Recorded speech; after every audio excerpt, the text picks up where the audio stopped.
Actually বাইরে গেলে তাড়াতাড়ি ফেরার থাকে, কারণ দিন রাত্রি 48 ঘন্টা ট্রাভেল করার পরে যেভাবে আমাদের যেতে হয়, কারণ আমাদের ডাইরেক্ট ফ্লাইট না থাকার জন্য, ফলে দিনটাও যায় রাতটাও যায়, অ্যাকচুয়াল ট্রানজিট নিয়ে অনেকটা টাইম চলে যায়। সেই জন্য সকলেই খুব টায়ার্ড ছিল, তাই সেদিন আর কিছু বলা হয়নি।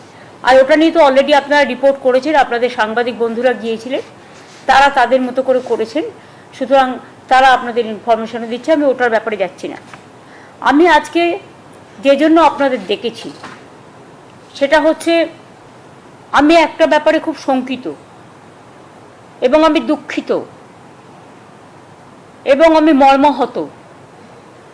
সেটা হচ্ছে সোসাইটির ইকোনমিক প্যারামিটারস হচ্ছে গরিব মানুষরা যাতে তাদের ন্যায্য জিনিস পায় ন্যায্য মূল্যে। সোসাইটির ইকোনমিক প্যারামিটারস হচ্ছে খাদ্য, বস্ত্র, বাসস্থান এবং এখন জুটেছে স্বাস্থ্য। খাদ্য, বস্ত্র, বাসস্থান এবং স্বাস্থ্যই সম্পদ আজকের দিনে, এবং যার জন্য আমরা স্বাস্থ্যসাথী থেকে শুরু করে আমাদের জেনারিক মেডিসিন যাতে গরিব লোকে কম পয়সায় কিনতে পারে, ফেয়ার প্রাইস মেডিসিন সেন্টার থেকে শুরু করে, মেডিসিন শপ থেকে শুরু করে, ফেয়ার প্রাইস ডায়াগনস্টিক সেন্টার থেকে শুরু করে সবটাই আমরা করেছি। হ্যাঁ, আপনারা আমাকে বলতে পারেন যে নবান্ন থেকে আপনি কথা কেন বলছি এই কারণে, আমি দুটো পোস্ট বিলং করি। আমি গভর্নমেন্টের হেলথ ডিপার্টমেন্টটাও দেখি, এবং ফ্রি মেডিসিন, ফ্রি ট্রিটমেন্ট করতে গিয়ে বছরে আমাদের অনেক টাকা খরচ হয়। প্রত্যেকটা হসপিটালে আমরা ফ্রি ট্রিটমেন্ট দিই গভর্নমেন্টের,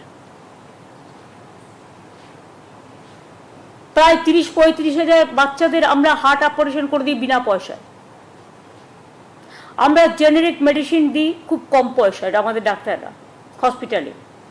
তাছাড়াও fair price medicine centre, diagnostic সেন্টারেও প্রায় 70% পর্যন্ত তারা কনসেশনে পায়। এগুলো কেন করেছিলাম? কারণ স্বাস্থ্যই সম্পদ বলে। কিন্তু ইদানিং আমরা লক্ষ্য করছি, যেমন কেউ বাড়ির জন্য লোন নিলে তার উপর জিএসটি বাড়িয়ে দিচ্ছে,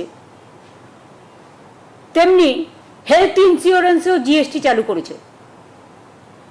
আমি বারবার চিঠি লিখে প্রধানমন্ত্রীকে আবেদন করেছিলাম যে হেলথটা হচ্ছে মানুষদের ওয়েলথ, হেলথের ওপরে বাধা নিষেধ আরোপ করে ট্যাক্সেশন করা উচিত নয়। আমরা রাজ্য জিএসটি করে দিয়েছিলাম একটাই কন্ডিশনে, যে জিএসটির টাকাটা আমরা আমাদের প্রাপ্যটা পাবো, কিন্তু সেটা তো পাচ্ছে না, সেটা হচ্ছে না। গরিব লোকেদের সব কাজ বন্ধ করে দিয়েছে সেন্ট্রাল গভর্নমেন্ট।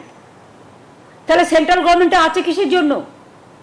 শুধু ধর্মীয় প্রবণতার নামে একটা নতুন ধর্মের আমদানি করে, যা আমাদের তপবনের নয়, যা আমাদের রামকৃষ্ণের নয়, যা আমাদের স্বামী বিবেকানন্দের নয়, যা আমাদের বেদ বেদান্ত বেদাঙ্গের নয়, যা আমাদের ঋজু সাম যজু অথর্বের নয়। শুধু মানুষকে ডিভাইড করা, কান্ট্রিকে ডিভাইড করা আর মানুষের মধ্যে দাঙ্গা লাগানো। আমি চাই বাসন্তী পুজো, অন্নপূর্ণা পুজো, রামনবমী সব শান্তিতে ভালোভাবে হোক। ঈদও শান্তিতে পালিত হয়েছে, সামনে এই প্রোগ্রামগুলো আছে, এগুলো ভালোভাবে পালিত হোক, কারণ সামনে নতুন বছর আসছে, শুভ নববর্ষ। আমাদের মা কালীবাড়ির স্কাই ওয়াক এবং ডেভেলপমেন্ট যেটা করেছি সেটাও আমাদের প্রায় 200 কোটি টাকার উপর খরচ হয়েছে। আমরা সেটা উদ্বোধন করবো 14 তারিখে, 28 তারিখে জগন্নাথ ধাম উদ্বোধন হবে। এইভাবে অনেক কাজ আমাদের আছে। কিন্তু আমি দেখলাম ন্যাশনাল ফার্মাসিউটিক্যাল প্রাইসিং অথরিটি, যারা ওষুধের দাম নিয়ন্ত্রণ করে, এটা সেন্ট্রাল গভর্নমেন্টের সংস্থা, 748টা ড্রাগ ওষুধের দাম, যা গরিব মানুষ কেনে, এবং 80টা নন শিডিউল ড্রাগ মানে ওষুধ ফ্রম দ্য 1 এপ্রিল 2025 বাড়িয়ে দিয়েছেন। এইসব ওষুধ কেনে কারা? গরিব মানুষ, সাধারণ মানুষ, সমাজের যাদের ক্ষমতা নেই বড় বড় হসপিটালে গিয়ে প্রাইভেটে ট্রিটমেন্ট করা, যাদের ক্ষমতা নেই বিদেশে গিয়ে কোটি কোটি টাকা খরচ করে ট্রিটমেন্ট করা, তাদের জন্য এই ওষুধগুলো কাজে লাগে। আমি শকড। আপনারা জানেন আমরা কেন কোলেস্টেরল যে tablet atorvastatin or ezetimibe tablet to control cholesterol, মানে হার্ট ডিজিজকে কন্ট্রোল রাখার জন্য 31.8% বাড়িয়ে দিয়েছে, যেটা মানুষের প্রায় 80% মানুষকে খেতে হয়। অ্যাট্রোভাস্টিন অ্যান্ড এজেটিমিবে ট্যাবলেট, এটাও প্রায় two control cholesterol,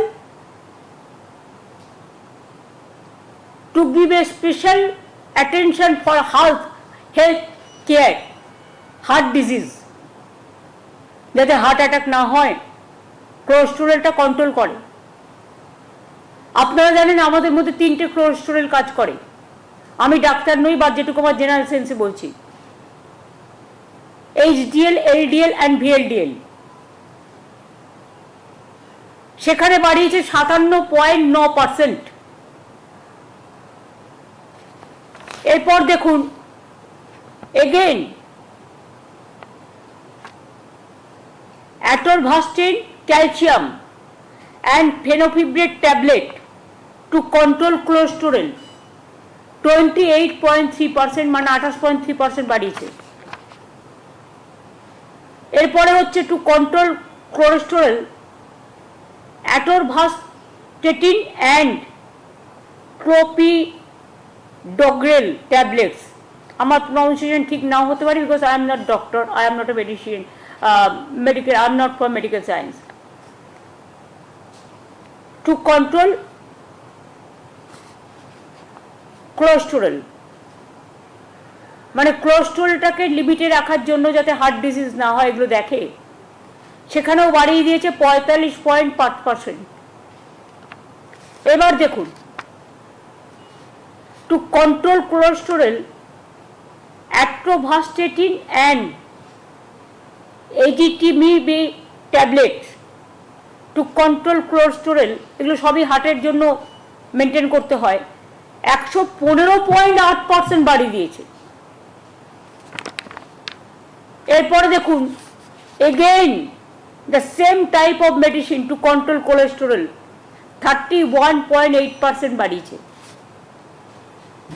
again calcium, atorvastatin calcium and fenofibrate tablet to control cholesterol 17.9% বাড়িয়েছে।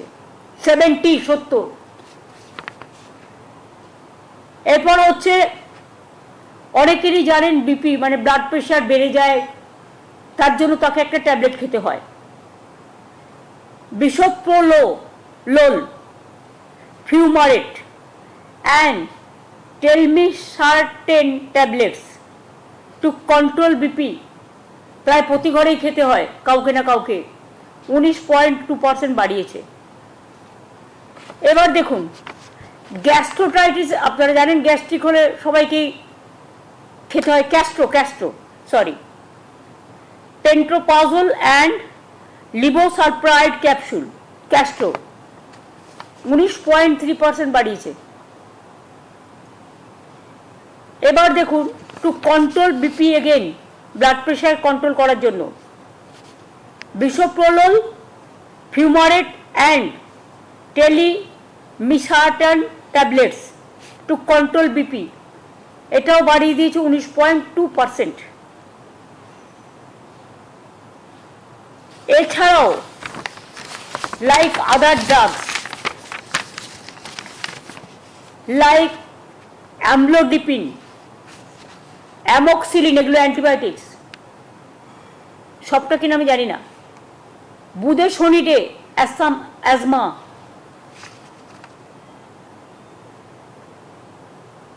Carboplatin anti cancer, ciprofloxacin, dexamethasone, fluconazole skin disease, এমনকি প্যারাসিটামল তার দাম পর্যন্ত বাড়িয়ে দিয়েছে। এর আগেও কিছুদিন আগে বাড়িয়েছিল, আপনাদের মনে আছে নিশ্চয়ই। রিসেন্টলি টোল ট্যাক্সও বাড়িয়েছে। এর থেকে স্টেট গভর্নমেন্ট কিচ্ছু পায় না, টোটালটাই সেন্ট্রাল গভর্নমেন্ট এখন শেষ করে। কারণ শেষ করার মানে হচ্ছে সেন্ট্রাল গভর্নমেন্ট স্টেট গভর্নমেন্টকে দেবে না, টোটাল টাকাটাই একা করে খাবে। তো যারা মানুষকে স্বাস্থ্য না দিয়ে, স্বাস্থ্য আমাদের সম্পদ, চিকিৎসা করবে কোথা থেকে মানুষ? এই ওষুধগুলো যখন ডক্টর প্রেসক্রাইব করবে, কাউকে 97% বেশি দিতে হবে, কাউকে 57% বেশি দিতে হবে, কাউকে 40% বেশি দিতে হবে, কাউকে 50% বেশি দিতে হবে, মেডিক্লেম করা থাকলেও তাকে দিতে হবে। তার মানে এটা কাদের জন্য হচ্ছে?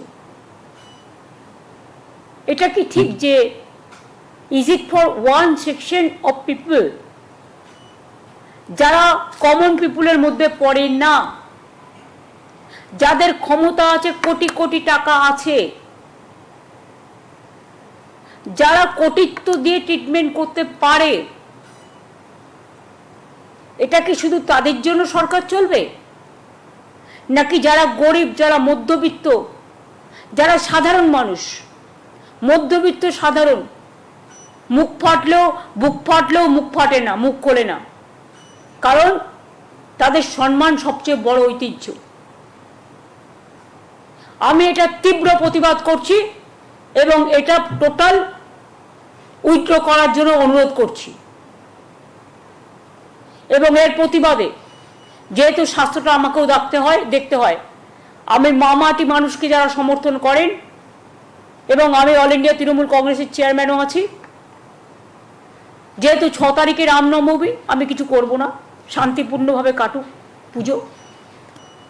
আমরা 4 আর 5 শুক্রবার এবং শনিবার বেলা 4টের সময়, বেলা 4টে থেকে 5টা, 1 ঘন্টা প্রতি ব্লকে ব্লকে, প্রতি ওয়ার্ডে ওয়ার্ডে। ওষুধের দাম বাড়াচ্ছ কেন? মানুষের স্বাস্থ্য আজকে বিঘ্নিত কেন? মানুষের স্বাস্থ্য কেড়ে নিচ্ছ কেন? আর কত দাম দিতে হবে মানুষকে সুস্থ থাকার জন্য? এই দাবিতে আমাদের এলাকায় এলাকায় মিছিল মিটিং হবে। এবং সাধারণ মানুষকেও আমি বলবো, তারা নিজেদের মতো করে, কারো এনজিও থাকতে পারে, কারো স্কুল থাকতে পারে, কারো ক্লাব থাকতে পারে, তারাও এটাকে প্রতিবাদ করুন। যদি না করেন, আগামী দিন মনে রাখবেন, রোগী অসুস্থ হলেও সেন্ট্রাল গভর্নমেন্টের এই একতরফা স্বৈরাচারী সিদ্ধান্তে স্বাস্থ্য কিন্তু বিপাকে পড়ে যাবে। আর স্বাস্থ্য না থাকলে সম্পদ থাকে না, স্বাস্থ্যই সবচেয়ে বড় সম্পদ।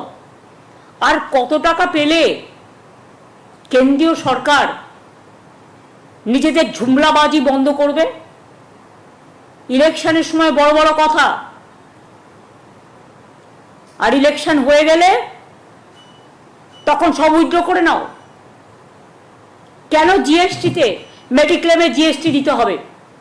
কিসের জন্য? কেন মানুষকে একটা ফ্ল্যাট কিনতে গেলে জিএসটি দিতে হবে? কেন হিরেতে জিএসটি ট্যাক্স নেই? কেন জিরেতে জিএসটি ট্যাক্স থাকবে? কোথায় জানে সাধারণ মানুষ, গরিব মানুষ? আমি পরিষ্কার বলছি, let the good sense must prevail. We cannot accept the price hike of medicine and GST for mediclaim. We cannot accept. And I will request my parliament members also, they are fighting for walk up today, because the Jumla party is only 1 point program. to divide the country, and they believe only divide and rule policy, what we don't. আমাদের constitution আমরা মানি, আগে কনস্টিটিউশনকে শ্রদ্ধা করো, তারপরে কারো অধিকার কেড়ো। কনস্টিটিউশনকে শ্রদ্ধা না করে মনে রাখবেন, ধর্ম যার যার আপনার, উৎসব কিন্তু সবার। এবং পরিষ্কার আমি বলছি, আমি কিন্তু শ্রীকৃষ্ণের বাণীও শুনি, স্বামী বিবেকানন্দও পড়ি, নেতাজিও পড়ি, গান্ধীজিও পড়ি, আম্বেদকারও পড়ি, আবুল কালাম আজাদও পড়ি, রামকৃষ্ণও পড়ি। একই কথা, কর্ম যার ধর্ম তার। ধর্ম তখনই সদিচ্ছা লাভ করে যখন তার কর্মটা মানবিক হয়, আর কর্ম যদি দানবিক হয় সেখানে কোনো ধর্মকেই শ্রদ্ধা জ্ঞাপন করা যায় না। আমি সব ধর্মকে শ্রদ্ধা করি। আমাকে কেন বিদেশে গেলে কোয়েশ্চেন করবে, are you a Hindu? Who are they? Am I compelled to reply my question to BJP party? কালকে তো ছেড়ে দিয়েছে, আমি নাকি রেজিগনেশন করেছিলাম। কত ফেক আর চলবে, ফেক আর ফেক। আমরা এফআইআর করেছি, ইয়েস। যা তা করে বেড়াচ্ছে কয়েকটা ডিজিটালকে টাকা দিয়ে, সবাই নয়, তাদের আমি সাধুবাদ জানাই যারা ভালো করে পজিটিভ মানুষের কথা বলেন। আমার কথা নাইবা বললেন, আমাকে 10টা গালাগালি দিন, আমার কোনো গায়ে ফোসকা পড়বে না, আমি হ্যাবিচুয়েটেড হয়ে গেছি। কিন্তু কেন আপনারা প্রতিদিন মিথ্যে কথা বলছেন, কিছু ফেক ভিডিও তৈরি করছেন? আগে মনে নেই আপনাদের, বাংলাদেশের পিকচার নিয়ে মুর্শিদাবাদের পিকচার বলে দেখিয়েছিল, গুজরাটের পিকচার নিয়ে, রাজস্থানের পিকচার নিয়ে বেঙ্গল বলে দেখিয়েছিল, এবং এখনো সেটাই পরিকল্পনা করে ঝুমলা পার্টি করছে। আমি ঝুমলা পার্টিকে বলবো, সত্যিই যদি ধর্মকে ভালোবাসেন, বাসন্তী পুজো করুন, নবরাত্রি করুন, অন্নপূর্ণা পুজো করুন। আমিও অন্নপূর্ণা পুজোর পুজো দিই। ইতিহাসটা জেনে রাখুন, যারা মিছিলের নাম করে দাঙ্গা করেন অস্ত্রশস্ত্র নিয়ে, অস্ত্রশস্ত্র যে কোনো পাঞ্জাবিরাও কৃপার নেয়। আপনিও সিস্টেম অনুযায়ী নিশ্চয়ই করতে পারবেন, পুলিশের রেস্ট্রিকশন মেনে। অন্য এলাকায় গিয়ে হামলা করা আপনার কাজ নয়। এবার আমার একটাই কোয়েশ্চেন, বলুন তো, এরা যে রামনবমীতে মিছিল করে, আমাদেরও অনেকে করেন, আমার কোনো আপত্তি নেই, আমরা চাই পিসফুলি হোক। একদিন তো বাসন্তী পুজোই, মানে অন্নপূর্ণা পুজো, রামনবমী যেটা এখন হয় চৈত্র মাসে, সেটাই ছিল। কিন্তু রামচন্দ্র যখন অকাল বোধন করেন, রাবণকে ধ্বংস করার জন্য, সেইটাকেই তো আমরা এখন অরিজিনাল দুর্গাপুজো বলে সেলিব্রেট করি। এটাকেও সেলিব্রেট করি, but not in that way. সবাই সবার মতো করে নবরাত্রি পালন করবে, এটাই ধর্ম। সবাই সবার মতো করে পুজো করবে, এটাই ধর্ম। তো আমি শরৎকালে শিউলি ফুল ভাসে, কাশফুল ভাসে, এটা তো আমরা করি, এটা তো রামচন্দ্র করেছিলেন।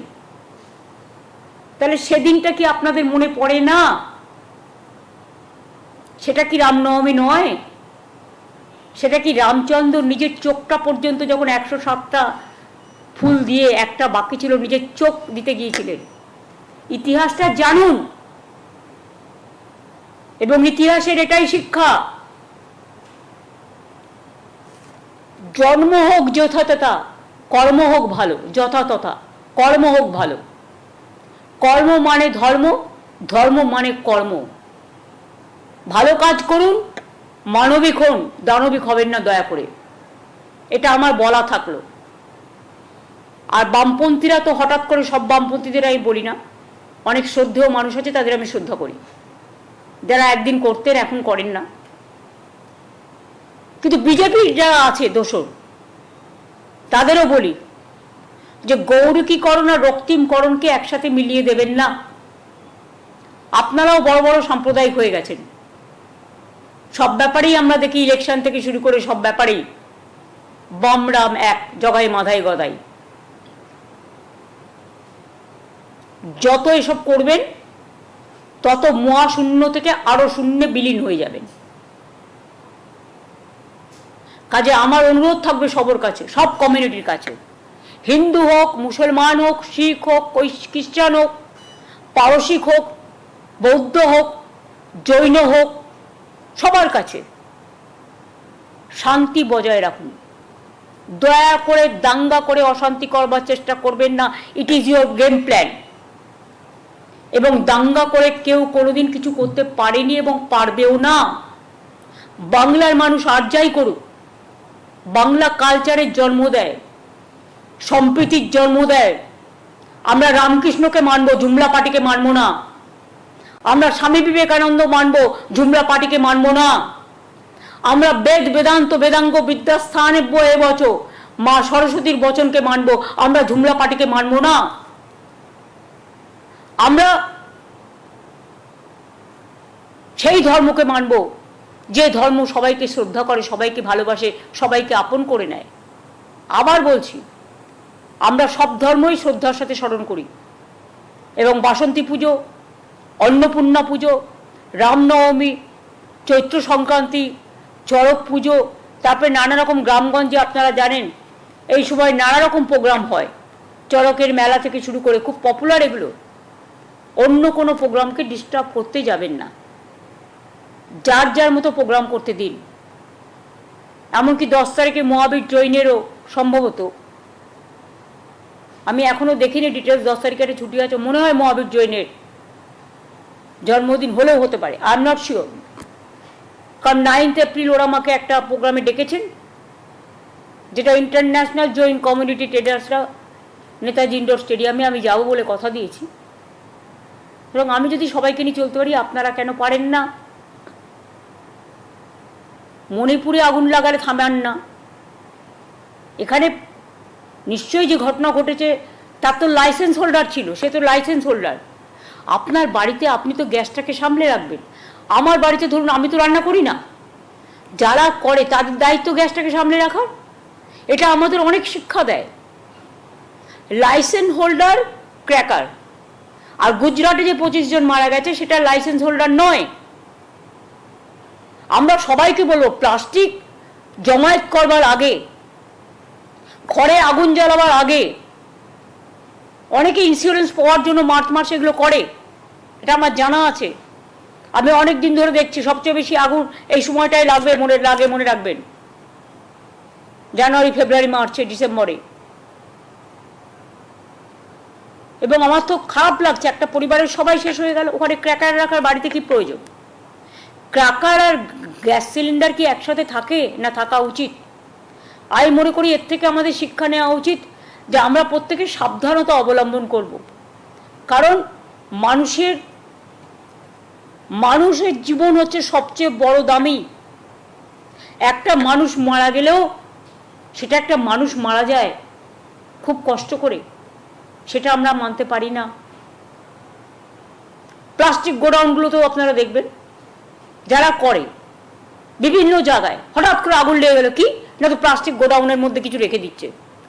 বারবার বলা সত্ত্বেও, ইললিগাল নোটিশ দেওয়া সত্ত্বেও, আইদার তুমি বিল্ডিংটাকে রিপেয়ার করো আর তুমি প্লাস্টিকগুলো সরাও দোকান থেকে। কারণ এক জায়গায় যদি আপনি ইনফ্লেমেবল দাহ্যজনক পদার্থ যদি রেখে দেন, সেখানে তো যে কোনো দিন একটা অগ্নিকাণ্ড ঘটতে পারে, তাতে মানুষের প্রাণ যেতে পারে। এটা আমি আবেদন করে বলবো যে আপনারা প্লিজ সাবধান হন, এমন কোনো ঘটনা যাতে না ঘটে কারো পরিবারে, যাতে একজনও কেউ মারা যায়। আজকের যুগে সোশ্যাল নেটওয়ার্ক খুব পাওয়ারফুল।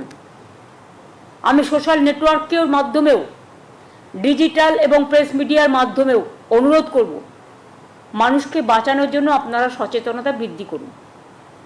এ ব্যাপারে আমাদের পূর্ণ সমর্থন আছে এবং তাতে যার ছোট্ট কাঠবিড়ালির মতো আমরা যদি কোনো সাহায্য করতে পারি, আমরা আছি আপনাদের সাথে।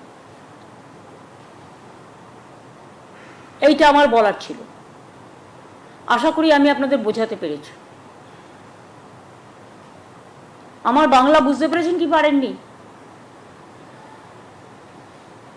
ঠিক আছে, থ্যাংক ইউ সো মাচ। আগাম অন্নপূর্ণা পুজোর সবাইকে শুভনন্দন। তারপরে অবশ্য পয়লা বৈশাখ আসবে, তখন আবার জানাবো। মহাবীর জৈনের জন্মদিন আসছে, সবাইকে শুভেচ্ছা। সবাই ভালো থাকুন, ভালো করে পুজো, ঈদ, বড়দিন, মহাবীর জৈন, গুরু রবিদাস, মতুয়া ঠাকুর, পঞ্চানন বর্মা, যে ধর্মে যে আছেন, জায়ের থান, মাঝি থান, সবাই ভালো থাকুন, সবাই ভালো করে করুন। আমাদের মধ্যে যেন কোনো বিভেদ না হয়। ঐক্যই হচ্ছে, সম্প্রীতি হচ্ছে বাংলার শান্তির মাটি। বাংলা কখনো বিভাজন মানে না, বাংলা মানে ঐক্য ও সম্প্রীতি। এই জন্যই গানটা লেখা হয়েছিল, এক সূত্রে বাঁধিয়া আছে সহস্রটি মন, একই কার্যে সপিয়ে আছে সহস্র জীবন। এরকম অনেক গান আছে, অনেক উদাহরণ আছে।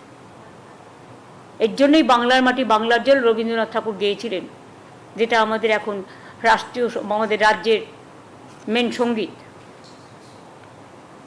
এরকম অনেক উদাহরণ আছে, একটা নয়।